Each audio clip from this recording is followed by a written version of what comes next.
आज 2083 जेठ 23 गते विश्व हिन्दू महासङ्घ नेपाल राष्ट्रिय समितिको 8औं महासभा आयोजना भइरहेको अवस्था छ।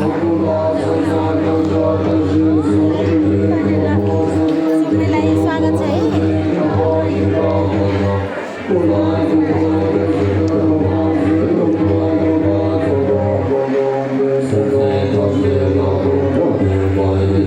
कास्कीका प्रतिनिधि साथीहरू महासभामा प्रस्तुत हुँदै हुनुहुन्छ।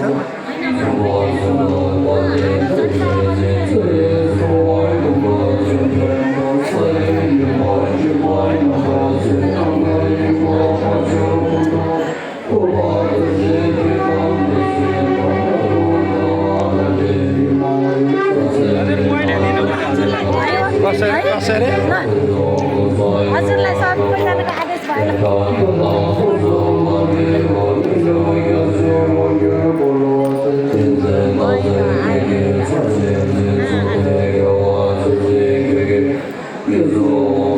अहिले कार्यक्रमको शुभारम्भको क्रममा लामा धर्मगुरुहरूबाट पनि मङ्गलध्वनि अहिले बजाइएको अवस्था छ, प्रस्तुत गरेको अवस्था छ। विश्व हिन्दू महासङ्घ नेपाल राष्ट्रिय समिति कास्कीको नेपाल राष्ट्रिय समिति बाँसबारीले अहिले 8औं महासभा आयोजना गरिरहेको अवस्था छ 2083 जेठ 23।